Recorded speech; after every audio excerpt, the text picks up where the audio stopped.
ാണ്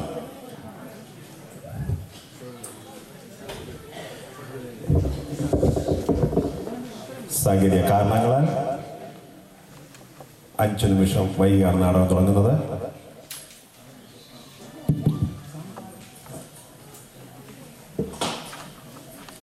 യുവജന സഖ്യം പ്രൊഡക്ഷൻസിന്റെ സൂപ്പർ ഹിറ്റ് നാടകമായ 21ാം നൂറ്റാണ്ടിലെ നല്ല ശബരിക്കാരൻ. ഈ നാടകത്തിലെ കഥയും കഥാപാത്രങ്ങളും തികച്ചും സാങ്കല്പികമാണ്. ജീവിച്ചിരിക്കുന്നവരോ മരിച്ചവരോ ആയി ഇതിന് യാതൊരു സാമ്യവുമില്ല. കലാസ്നേഹിതരെ, 21ാം നൂറ്റാണ്ടിലെ നല്ല സമരക്കാരനല്ലേ, ശബരിയാക്കാരനല്ലേ? അതെ, 21ാം നൂറ്റാണ്ടിലെ നല്ല ശബരിക്കാരൻ ഇവിടെ തുടങ്ങിയായി.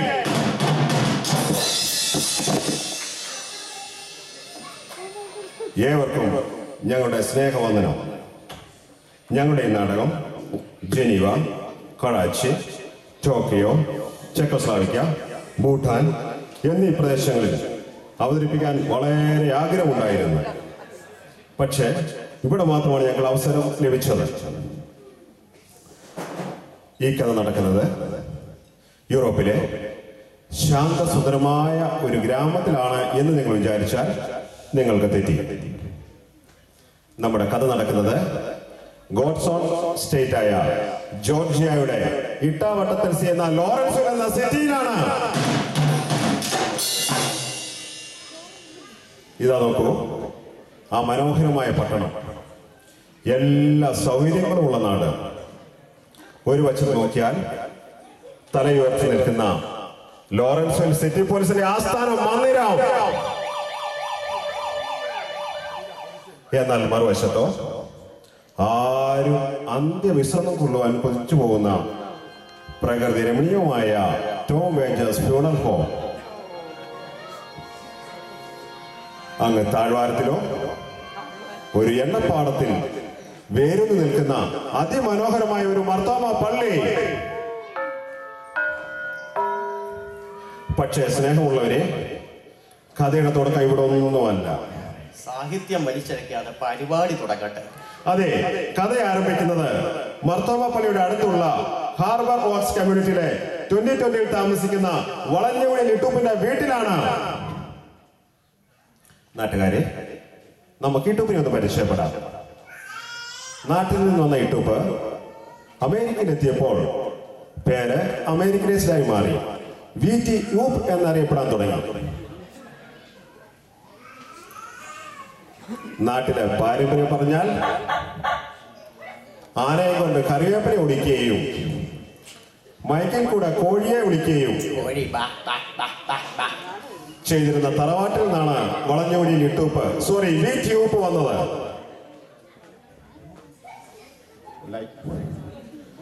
അമേരിക്കയിൽ വന്നപ്പോൾ ഒരു രാജാവിന്റെ കീഴിലായിരുന്നു ആദ്യത്തെ ജോലി. മറ്റെങ്ങുമല്ല, ബർഗർ കിങ്. അവിടുന്ന് പടികൾ കയറി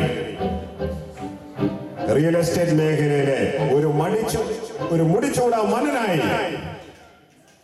എന്നാൽ അമേരിക്കൻ മാന്യമെന്ന ആ കൊടുങ്കാറ്റിൽ ആടി ഉലഞ്ഞുപോയി നമ്മുടെ പാവം VT യൂപ്പ്. സമ്പത്തുകളെല്ലാം ക്രമേണ ഇല്ലാതായി. ഇതാ ഇപ്പോൾ വീടും ഫോർക്ലോഷായി. ആരോരുമില്ലാതെ നിസ്സഹായനായി നമ്മുടെ ഊപ്പ് വീടിന്റെ പടി ഇറങ്ങുമ്പോൾ അടുത്ത വീട്ടുകാർ കോൺട്രാക്ടറിനെ വിളിച്ച് വീട് റീമോഡൽ ചെയ്യുകയാണ്.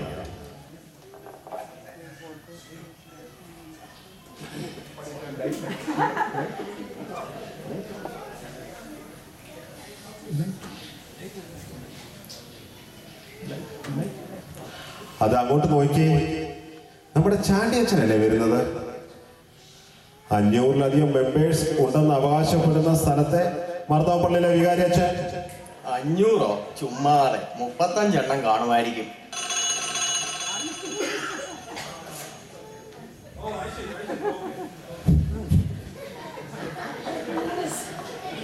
ആ ഇതാരാ? Okay okay. ആ നമുക്ക് വേണേ ഒരു കാര്യം ചെയ്യാം, നമുക്ക് തിരുമേനിക്ക് വേണേ ഒരു ലെറ്റർ അയച്ചേക്കാം. ആ തിരുമേനിയോടൊക്കെ പറഞ്ഞാൽ മതി, കാര്യമൊക്കെ നമുക്ക് ശരിയാക്കാം. ഓ ഓ ഓ ഒരു മിനിറ്റ് ഹോളി, ഒരു മിനിറ്റ് ഹോളി.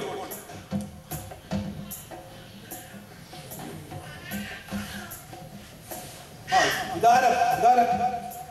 പൗലോച്ച എന്തുകൊണ്ട് പൗലോച്ച വിശേഷങ്ങളാണ്?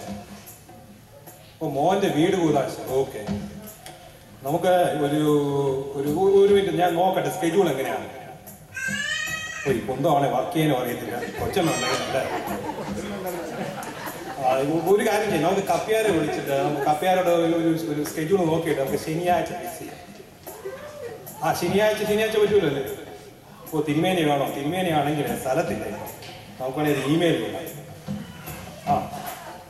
എന്നാ നമുക്കൊരു കാര്യം ചെയ്യാം, നമുക്ക് തിരുമേനിയെ കൂട്ടാം. നമുക്ക് ഈ വഴിയെല്ലാം പോവുകയാണെങ്കിൽ നമുക്ക് തിരുമേനിയെ കൂട്ടാം. അത് ശരി. ഇതാണോ വീട്ടിൽ വെക്കോ? എന്താ ഇവിടെ ഇരിക്കുന്നത്? പള്ളിയൊന്നും കാണാറില്ലല്ലോ. അങ്ങ് വെച്ചേരാ, ഞാൻ പിന്നെ വിളിക്കാം. എന്തുകൊണ്ട് ഊപ്പേട്ടാ വിശേഷങ്ങളൊക്കെ? എല്ലാം പോയിട്ടോ, എന്റെ വീട് വർക്ക്ലോസായി. അയ്യോ എല്ലാം പോയി. 2-3 ദിവസം ആഹാരം കഴിഞ്ഞിട്ട് എനിക്ക് എന്തെങ്കിലും ഒരു സഹായം ചെയ്യുന്നു. അയ്യോ ഇതൊന്നും ഞാൻ അറിഞ്ഞില്ലല്ലോ. ഓ പേടിക്കണ്ട ഊപ്പേട്ടാ, ഈ കാക്കയെ കൊണ്ട് ഏരിയാന്ന് തിരിച്ച ദൈവം കൈവിടില്ല, ഊപ്പിനെയും കൈവിടില്ല. പിന്നെ നമുക്കൊരു കാര്യം ചെയ്യാം, നമ്മ ട്രസ്റ്റ് വേണമെങ്കിൽ നിശ്ചയമായിട്ട് നമുക്ക് ഇങ്ങോട്ട് വിടാം. പിന്നെ വേണമെങ്കിൽ ഒരു കാര്യം കൂടെ ചെയ്യാം, നമുക്ക് ഒരു ലെറ്റർ എഴുതി തരുവാണെങ്കിൽ നമ്മുടെ കമ്മിറ്റി വെക്കാം. നമ്മുടെ കമ്മിറ്റിക്കാരെ അറിയാമല്ലോ, സ്നേഹം കൂടുതലും എല്ലാം അങ്ങോട്ടും ഇങ്ങോട്ടും കഴിയും. എന്നാലും നമുക്ക് കമ്മിറ്റി വെച്ചൊന്ന് പാസ്സാക്കി കഴിഞ്ഞാൽ നമുക്ക് ഒരു കാര്യം ചെയ്യേണ്ടതെന്ന് പറഞ്ഞു കഴിഞ്ഞാൽ കമ്മിറ്റിയിൽ നിന്ന് ആ ഒരു ലെറ്റർ തിരുമേനിയോടൊക്കെ പോകണം. തിരുമേനിയോടൊക്കെ പോയിട്ട് അത് വേണമെങ്കിൽ തിരുമേനി ഒന്ന് സ്റ്റഡി ചെയ്തിട്ട് നമുക്കത് സിനഡി വെക്കേണ്ടി വരും. ആ സിനഡി വെക്കണമെങ്കിൽ സിനഡ് ശരിക്കും പറഞ്ഞാൽ ഈ മാർച്ചിലേ ഉള്ളൂ. ഒരു 3-4 മാസം കൊണ്ട് ഒരു തീരുമാനത്തിലെത്തും. അതുപോലെ ഞാൻ ജീവിച്ചിരിക്കുമോ? തീർച്ചയായിട്ടും. എനിക്കാണെങ്കിൽ കുറച്ച് ധൃതിയുണ്ട്. ബൈജുവിന്റെ മോന്റെ ബർത്ത്ഡേ പാർട്ടി അവരാണെങ്കിൽ അവിടെ വെയിറ്റ് ചെയ്തോണ്ടിരിക്കുന്നത്. എന്നാ ശരി, ഞാൻ പ്രാർത്ഥനയിൽ ഓർക്കും. പറഞ്ഞിട്ട് കാര്യം മറന്നു പോകല്ലേ? തീർച്ചയായിട്ടും. ആരാനും സഹായിക്കാനില്ലാതെ വീട്ടിയൂപ്പ് വളരെ ദുഃഖിതനായിരിക്കുന്നു. ഇതാ ഒരു കാർ വന്നു നിൽക്കുന്ന ശബ്ദം. ഇതാ വരുന്നു നമ്മുടെ ട്രസ്റ്റി പാപ്പിമത്തായി. അദ്ദേഹത്തെ കുറിച്ച് പറയുകയാണെങ്കിൽ വലിയ വ്യവസായ പ്രമുഖൻ, ആളൊരു ശുദ്ധനാണെങ്കിലും വായി തുറന്നാൽ കാശിന്റെ കാര്യം മാത്രമേ പറയുള്ളൂ.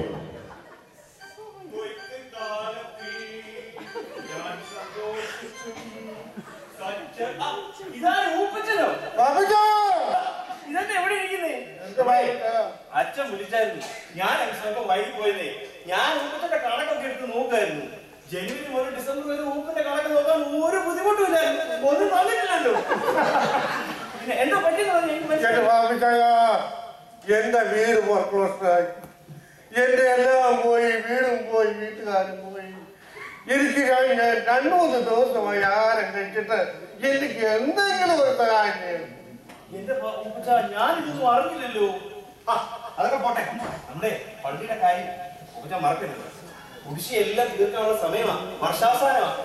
ഭദ്രാസനത്തിലേക്കുള്ള പിരിവ്, മെക്സിക്കോ മിഷൻ, അലബാമ മിഷൻ, അങ്ങനെ 100 മിഷനിൽ കഴിക്കാനുള്ള പൈസ ഒക്കെ അടയ്ക്കുന്ന സമയമായിട്ട് ഞാൻ പാപ്പിച്ചാനെ കാണാനിരിക്കുകയായിരുന്നു. ഞാൻ 6 മാസം മുമ്പേ ഒരു ഫണ്ട് റൈസിങ്ങിന്റെ ഒരു കുറ്റിയൊക്കെ തന്നായിരുന്നു. അത് ഞാനൊക്കെ തിരിച്ചു തരിക. ഒന്നും എടുത്തിട്ടില്ല.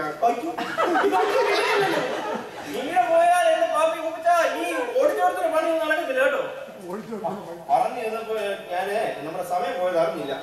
എനിക്ക് പള്ളിയിൽ ചേരണം, എല്ലാവരും കരോൾ പ്രാക്ടീസ് ഒക്കെ ഉള്ളതാ. അവരെ പള്ളി തുറന്നു കൊടുക്കണ്ടേ എനിക്ക്. പിന്നെ എന്റെ വലിയ അഭിപ്രായത്തിൽ ഊപ്പിച്ചായി ഒന്ന് വണ്ണംപ്ലോയ്മെന്റ് അപ്ലൈ ചെയ്യുന്നു, അതുപോലെ ഫുഡ് സ്റ്റാഫ് ഇതൊക്കെ കിട്ടാൻ വളരെ എളുപ്പം കേട്ടോ. അപ്പൊ നിശ്ചയമായിട്ട് തമ്പരാൻ കാത്തു. ഞാൻ പോട്ടെ.